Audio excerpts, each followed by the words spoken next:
Sebelumnya saya ucapkan Om Swastiastu. Selamat siang Bapak Ibu semuanya. Mohon izin kepada Bapak Kepala Sekolah, sebelum rapat rutin kita mulai, kami meminta sedikit waktunya, kurang lebih mungkin 15-20 menit untuk menyampaikan laporan dari praktik baik atau diseminasi praktik baik hasil dari pelatihan pembelajaran mendalam yang telah kami ikuti. Nah, ini izin berdiri ya Bapak Ibu. Jadi kami bertiga, saya Bu Emi, Bu Lestari, mewakili sekolah kita untuk mengikuti diklat pembelajaran mendalam angkatan 2 atau batch 2 Kabupaten Karangasem. Nah, diklat ini dimulai dari bulan September ya, dari September sampai dengan awal Desember kemarin terakhir. Nah, prosesnya itu selama beberapa bulan, inilah yang kami lakukan. Ini bentuk diseminasi, ini bentuk dari pertanggungjawaban kami sebagai selaku perwakilan dari sekolah untuk menyampaikan kepada Bapak Ibu apa sih yang sudah kami dapatkan dan harus kami imbaskan ke Bapak Ibu sekalian. Situnya Bapak Ibu. Nah, jadi praktik baik pelatihan pembelajaran mendalam ini dilakukan di dalam 3 tahap. Yang pertama in, on, dan in lagi. Nah, in pertama itu kami melakukan pelatihan langsung ke SMP 2 selama 5 hari di bulan September. Kemudian on itu kita praktik langsung pembelajaran mendalam di sekolah selama 3 siklus, kurang lebih hampir 3 bulan. Kemudian in yang kedua kami mempresentasikan dan membuat laporan praktik baik yang kami diseminasikan di tanggal 3 lalu yang kami sempat share YouTube live-nya di grup kita bersama. Nah, dari proses pelatihan pembelajaran mendalam ini kami memperoleh banyak sekali ilmu Bapak Ibu. Jadi kami memiliki kewajiban untuk menyampaikan ke teman-teman sejawat di sekolah. Jadi Bapak Ibu jika ada yang merasa masih bingung mengenai pembelajaran mendalam, bisa tanya langsung ke kami juga, bisa kita diskusikan bersama-sama. Nah, ini yang kita lakukan selama on itu adalah 3 siklus inquiry kolaboratif. Jadi inquiry kolaboratif itu dimulai dari ASES. Tahap pertama itu ASES. Sebenarnya ASES ini sudah sering kita lakukan walaupun tidak terdokumentasi dengan sistematis ya Bapak Ibu. Contohnya misal suatu waktu Bu Nila atau Bu Rendi atau Bu Elif nanya, Mbak Monica gimana pembelajaran biologi di kelas 10 1? Kamu ngajar nggak di situ? Misal nanya, kemudian ada nggak murid ini kalau di biologi gimana? Nah, itu sebenarnya udah masuk tahap ASES Bapak Ibu. Jadi itu keresahan kita saat di kelas. Jadi keresahan kita di kelas terhadap proses pembelajaran kita sampaikan ke teman-teman rekan sejawat. Boleh sesama MGMP, yang saya sering ini kan sering lihat MGMP sosiologi ini kompak sekali ya, antara Bu Olive sama Pak Siada sering banget diskusi. Nah, seperti itu ASES. Nah, kemudian di ASES ini kita coba untuk cari solusi bersama. Nah, ini baru datang. Nah, Pak Sosiologi. Ini kan sering ASES itu ya. Misal Mbak Olive di kelas ini gimana ya siswa ini, di kelas ini gimana? Itu kita diskusi sama-sama. Pertama dari keresahan itu, kemudian kita cari solusi bersama-sama untuk mengatasi masalah yang kita rasakan. Nah, itu termasuk inquiry kolaboratif Bapak Ibu. Jadi mungkin bisa kita dari obrolan-obrolan itu bisa kita seriuskan dalam ngobrol-ngobrol kecil, boleh kita cari solusi. Nah, yang kita lakukan di on job training atau di on itu adalah kita bertiga sama-sama. Jadi kita diminta untuk menyampaikan keresahan masing-masing gitu. Nah, ditemukanlah keresahan kami bertiga itu ini mengenai efikasi diri atau keyakinan diri saat mengerjakan tugas. Tugas ini tidak hanya tugas tertulis tapi mengerjakan segala kegiatan yang ada di kelas. Jadi sebenarnya anak-anak beberapa itu dia sudah mengerti materi biologi, bisa fotosintesis apa artinya anak-anak, mereka sudah mengerti, tapi dia nggak yakin untuk angkat tangan. Ini salah satu bentuk bahwa efikasi diri rendah. Nah, itu yang kami rasakan bertiga. Kemudian di ASES itu kami merasa bahwa efikasi diri siswa rendah, kami buat instrumen. Nah, instrumen dibagikan ke siswa, kemudian kita peroleh data ternyata memang rendah. Lalu kita diskusi bagaimana nih solusinya. Nah, solusinya kita masuk ke tahap ASES masih untuk mencari apa yang ingin kita terapkan bersama untuk meningkatkan efikasi diri.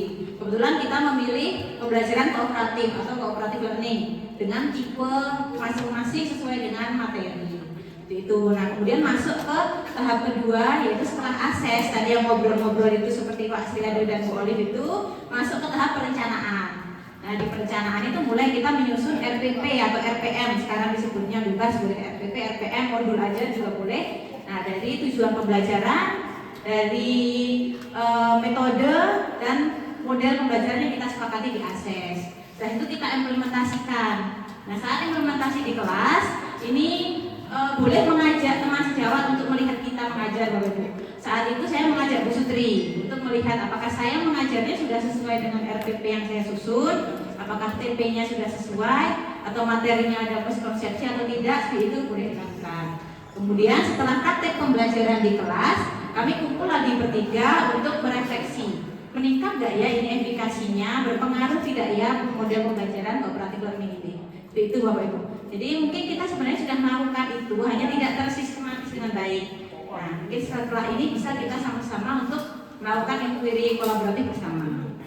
Nah, kalau yang saya lakukan selama on job training, ini bukti yang saya lakukan ya di 3 siklus. Jadi selama 3 bulan itu ada 3 siklus. Yang pertama, siklus pertama itu saya lakukan di kelas 12.1 bersama Bu Sutri di materi sintesis protein. Siklus kedua di materi hukum Mendel. Mungkin yang Bapak Ibu pernah lihat ada kancing-kancing di depan. Nah, itu yang saya gunakan untuk praktikum kancing-kancing genetika kotak-kotak warna-warni itu. Nah, yang siklus ketiga ini yang menurut saya hasilnya paling berdampak, hasilnya paling nampak itu yaitu penerapan model cooperative learning group investigation dan pemanfaatan data untuk meningkatkan efikasi diri di materi sistem penggolongan darah manusia. Nah, ini pertama kali saya juga praktikumkan bersama anak-anak. Jadi sebenarnya alat uji golongan darah ini sudah diberikan Pak Munida dari tahun lalu rasanya, tapi saya belum berani praktikum di siswa yang tahun lalu. Tahun ini baru saya berani. Nah, inilah yang praktik baik saya lakukan. Tantangannya yaitu menyederhanakan praktikum, bagaimana praktikum yang tadinya rumit menjadi sederhana, jadi siswa tertarik seperti itu. Kemudian merancang RPM, jadi kembali ke diseminasi awal yang sebelumnya Bapak Ibu, saat saya minta Bapak Ibu untuk memilih amplas, tisu atau kanebo itu untuk ternyata tujuannya adalah untuk mengerap keringat, sama seperti ini. Jadi RPP penting untuk disusun di awal agar kita tahu apa tujuan pembelajaran, apa strategi, apa hasil akhir yang ingin kita capai. Nah, kemudian di sini aksinya saya langsung praktekkan di kelas, praktek dengan anak-anak langsung, dan dampaknya sangat terasa karena anak-anak menjadi lebih aktif dan lebih tertarik gitu dalam praktikum. Walaupun biologi banyak praktikumnya, tapi ada beberapa praktikum yang anak-anak mungkin anak itu saja. Tapi untuk yang golongan darah ini hampir semuanya kemarin antusias. Kemudian ini dampak, ini aksi ya. Terakhir, mana dampaknya? Nah, dampaknya murid aktif dalam proses pembelajaran, cukup aktif ya Bapak Ibu. Kemudian murid merasa gembira dalam mengikuti proses pembelajaran karena mereka merasa bahwa pembelajaran itu berdampak langsung dalam dirinya. Ini sesuai dengan prinsip pembelajaran mendalam yang bermakna, artinya sangat dekat dengan kehidupan sehari-hari murid atau peserta didik. Seperti itu Bapak Ibu. Jadi ini praktik baik yang sudah saya lakukan dan harapannya akan terus berlanjut kita dalam penerapan pembelajaran mendalam di semester-semester selanjutnya. Itu terima kasih. Ini dari saya sudah sekian sampai di sini Bapak Ibu. Selanjutnya terima kasih. Selanjutnya dilanjutkan oleh Bu Lestari. Terima kasih. Baik Bapak Ibu, kalau praktek baik yang saya lakukan, saya buat akronimnya PELITA, yaitu penerapan pembelajaran kolaboratif orientasi aktif. Karena yang tadi sudah dijelaskan Bu Maulita, intinya adalah anak harus aktif memberikan pendapat atau kemampuannya dia berani mengajukan. Nah, situasinya sama, mungkin sama seperti yang dijelaskan Bu Maulita tadi. Di sini situasinya bagaimana kita bisa meningkatkan efikasi diri anak. Adapun tantangannya yang saya rasakan ini rendahnya motivasi, kemudian media pembelajaran yang kurang mendukung. Lalu yang terakhir adalah sumber belajarnya, karena antropologi memang sumber belajarnya terbatas, termasuk buku paket ataupun buku LKS-nya. LKS saja hanya beberapa anak yang bisa membeli buku untuk antropologi, karena ketersediaan bukunya terbatas. Lalu aksinya di sini, ini yang pertama adalah yang ini kami yang dijelaskan dari Bu Maulita, ikuti kolaboratifnya, diskusi dulu kami. Tantangannya yang tadi itu apa, kemudian didiskusikan kembali, refleksi lagi, setelah merencanakan pembelajaran, menerapkan lalu refleksi kembali. Lalu yang berikutnya ini saya membuat media pembelajaran yang lebih interaktif, lalu membuat media pembelajaran puzzle dan menggunakan metode team game turnamen. Jadi mereka berkompetisi untuk mengajukan kemampuan dirinya seperti itu. Nah, saya juga memakai live worksheet. Ini aplikasi langkah-langkah pembelajaran yang saya terapkan terkait pelita yang sudah saya rancang. Nah, ini dokumentasi pembelajaran yang saya lakukan. Jadi Bapak Ibu, beberapa kegiatan pembelajaran itu memang saya sengaja edit menjadi video singkat, kemudian saya up ke beberapa sosmed yang saya punya, sehingga bisa diakses oleh beberapa guru. Ini tim get turnamen. Jadi saya buat puzzle, kemudian anak-anak saya cek dulu, terus bawa tumbler dulu setiap hari pembelajaran mereka menunjukkan tumbler terlebih dahulu. Lalu di sini mulai menerapkan tim get turnamen ini. Nah, setelah mereka bermain game tadi untuk mendapatkan puzzle, mereka akan menyusun puzzle. Nah, setiap siswa itu akan mendapatkan puzzle yang berbeda-beda, sehingga mereka punya fokusnya masing-masing untuk menyelesaikan puzzle di kelompok tersebut. Nah, di sini mulai anak-anak mau aktif untuk menyampaikan pendapatnya, karena puzzle yang satu dengan yang lainnya berbeda. Namun tetap kepada tujuan pembelajaran di mana anak-anak harus memahami nilai-nilai budaya yang ada di sekitar mereka.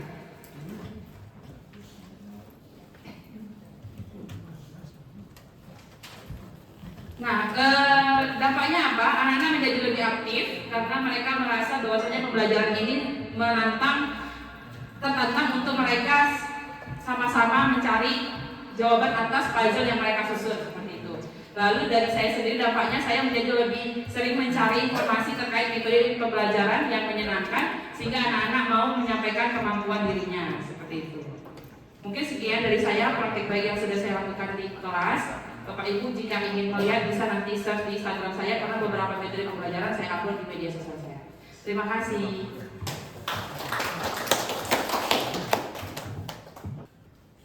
Baik, selamat siang Bapak Ibu. Saya lanjutkan ini yang terakhir berbagi praktik baik yang saya lakukan di kelas 12. Yang saya lakukan di kelas 12 yang terakhir ini justru yang tidak diikuti oleh Bapak Kepala Sekolah, gitu ya. Jadi tadi dijelaskan sama Bu Maulita ada 3 siklus 1, siklus 2 itu saya diikuti oleh Bapak Kepala Sekolah, tapi yang siklus ketiga ini kebetulan beliaunya lagi sibuk. Jadi yang ini nggak ikut, tapi justru yang ini yang saya angkat, gitu ya. Kenapa yang ini saya angkat? Karena di sini anak-anak terlihat lebih terlibat penuh, gitu. Perlu diingatkan di sini bahwa perbedaan pembelajaran mendalam dengan sebelumnya itu adalah ada di pengalaman belajarnya Bapak Ibu, yaitu memahami, mengaplikasi dan merefleksi. Itu intinya yang di OJT ini, job training. Nah, proyek mini generator menghidupkan konsep abstrak fisika dan efikasi diri murid di SMA Negeri 1 Abang, itu judulnya. Di sini saya memanfaatkan aplikasi PET, simulasi untuk brainstorming anak-anak di awal. Kemudian situasi awal sekolah, kita sudah paham bahwa sekolah kita sekolah baru Bapak Ibu, alat laboratorium juga kurang, tapi fisika itu sangat sulit dan abstrak kalau tidak dipraktekkan. Jadi kesenjangannya murid itu tertarik sama listrik tapi tidak familiar dengan listrik tersebut, itu intinya. Jadi saya mencoba membawa konsep induksi elektromagnetik itu ke kelas dengan praktek yang sederhana tapi menyenangkan. Ini efikasi diri yang kita dapat dari hasil kuesioner yang kita share. Terbukti murid di sini itu effortnya tinggi namun memiliki rasa cemas yang tidak kalah tingginya dan rasa rendah diri. Jadi kepercayaan dirinya untuk menyelesaikan serangkaian tugas atau PR atau kerja yang mengerjakan LKPD di kelas itu sangat kurang. mereka tidak punya keyakinan positif pada dirinya gitu ya. Lanjut. Namun selain kekurangan itu mereka punya antusias yang tinggi untuk melakukan praktik. Kalau belajarnya nggak praktik, mereka nggak semangat. Intinya gitu. Tantangan terbesarnya kita adalah merubah pola pikir mereka dari yang pola pikir tetap menjadi pola pikir bertumbuh bahwa mereka itu mampu. Nah, ini praktik yang saya lakukan. Saya menggunakan cooperative learning Bapak Ibu. Jadi mereka membuat ini generator itu untuk menyadarkan mereka, menguji bahwa ternyata listrik itu tidak hanya hadir dari PLN. Jadi mereka itu menghidupkan lampu tanpa nyolok gitu. Jadi lampunya bisa hidup hanya dengan putaran, hanya gerakan memutar. Jadi gerak menjadi listrik. Itu intinya. Di sini orang tua terlibat karena alat-alat itu saya minta dibawa dari rumah. Jadi orang tuanya diminta ikut untuk menyiapkan alat-alat karena mereka salah satunya adalah membongkar generator yang rusak, alat-alat beberapa alat yang rusak seperti misalnya kipas kayak gitu misalnya ya. Nah, itu untuk memahami saya gunakan PET simulasi. Yang ini Bapak Ibu, ini untuk brainstorming. Jadi anak-anak itu diberi fakta berupa simulasi dulu supaya mereka gitu. Jadi kelihatan nih bahwa mulai terbentuk miskonsepsi, oh ternyata begitu gitu. Setelah itu baru kita membuktikan melalui desain dan mereka menginvestigasi. Di sini sudah kelihatan mereka mulai mengaplikasi pemahamannya yang mereka temukan di kegiatan yang ini. Setelah itu, setelah berinvestigasi, mereka mempresentasikan. Dari mempresentasikan ini sebenarnya sudah muncul kegiatan refleksinya. Karena setelah mereka mencoba sendiri, pasti muncul kelemahan dan keunggulan dari masing-masing kelompok. Nah, di situ mereka sudah mulai merefleksi. Terakhir adalah asesmen interaktif yang kita gunakan, yaitu Kahoot. Nah, Kahoot di sini sebelumnya sudah diberikan di awal pembelajaran sebagai asesmen awal. Kemudian diberikan lagi penilaian yang sama di akhir. Jadi mereka harapan kami bersama, mereka selalu menemukan aha moment. Aha moment di sini maknanya adalah dari mereka tidak paham atau mereka paham tapi yang berbeda, menemukan pemahaman yang baru dan benar. Jadi mereka aha momennya itu di situ. Nah, refleksi dari kami, hasil kuesioner kami berikan lagi di akhir. Maksudnya kuesioner diberikan lagi di akhir dan hasilnya rendah diri mereka berkurang, kecemasan mereka berkurang, itu maknanya adalah efikasi mereka mulai meningkat.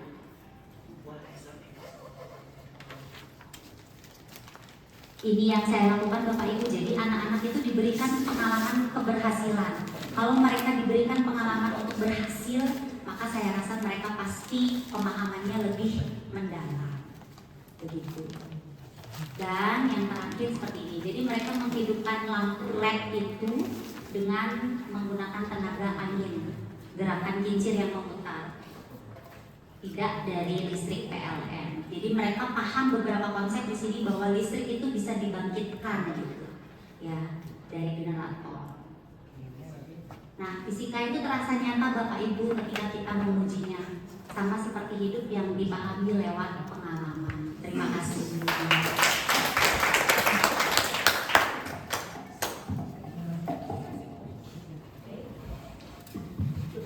Baik, terima kasih Bapak Ibu atas perhatiannya. Jadi di sini sudah kami sampaikan mengenai diseminasi hasil praktik baik selama mengikuti pelajaran angkatan 2 di Kabupaten Karangasem.